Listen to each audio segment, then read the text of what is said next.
She won't let me go. She won't set me free. She won't leave my soul alone until she comes back to me.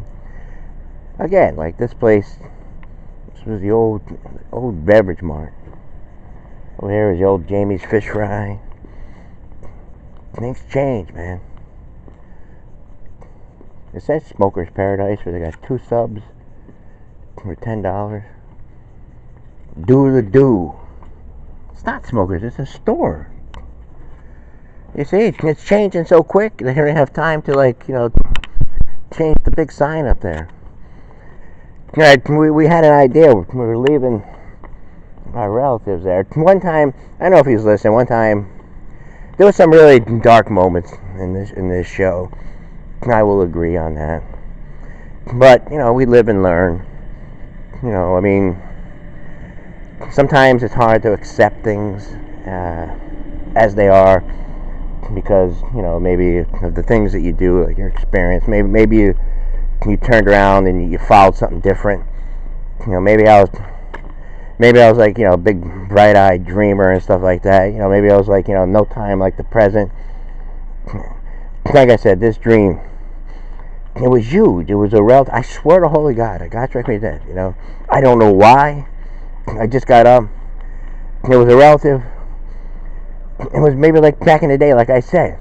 My first experience, like with the high life and all that kind of stuff, like when my dad used to,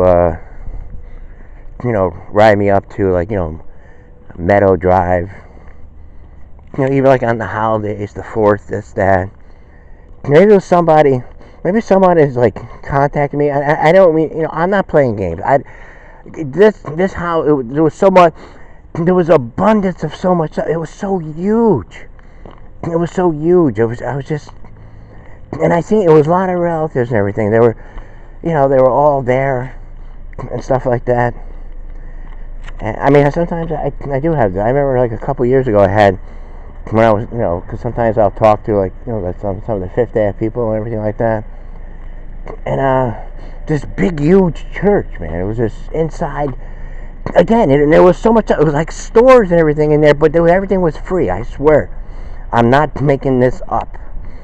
There was just so much stuff, abundance. So anyway, the hand that holds the camera is a little bit warm. And I had an idea. And I seen, the laundromat was here. It said open. The thing was blinking. And I said, that'd be a nice location going to there. And again, we got pulled over. Coming out of Cumberland Farms. Like I said, I wanted to get newspapers, and I was just driving on Monroe and Fonda, all those places, that I don't normally just drive down because, they're back roads. They're off the main road. It's not like I just okay, I'm just going to drive around here. What is it? They're houses.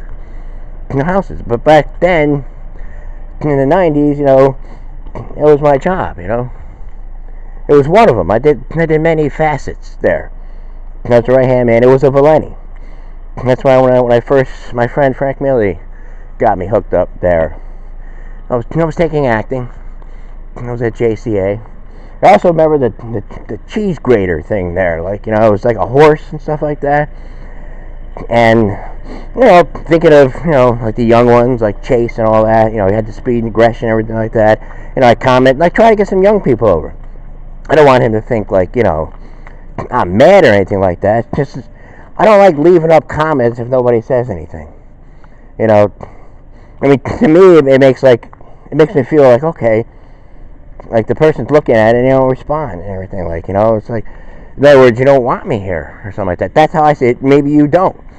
Maybe there's a lot of variables and things involved in that, but I don't want to get off what we're doing here today. We have somebody walking down here and I have the car running. I am you. I want to get out of everybody's way because we just came from Applebee's. Just pulled down. You just never know, any kind of confrontation. I'm not ready for it right now. it does happen. I mean, it's different. The protection up there, I'm just riding around trying to get newspapers. It's only like you just go up Spring Ave. And like I said, the housings are all different. I mean, here, look at it. That's why I said, at the end of, we might get a little scratchy here, but we're going to pull over about right here. Like this place. There used to be so many things. I met Lisa down here in the beginning when I was first started was doing all this, and I thought it'd be easy as pie. But I mean, it's like, you gotta, it's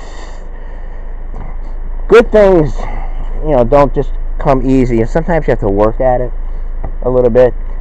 Sometimes you might not get it, but like I said in the opener, I mean, you try. You have a dream. Or, the dream is simple. The dream is just be able to talk. It's like communication. Like I said, I talked about this. I talked about all these things. Well, not necessarily. They're still in my mind and everything. There's a lot of things you have to be careful, like I said, on here to talk about. I mean, you want to go gently. I remember studying with these people. It's like you just don't go boom, go right at people. You open it slowly and stuff. Try to get them to think about it. We're not trying to fool anyone. We're just trying to lead people over to what is really actually going on. I don't know.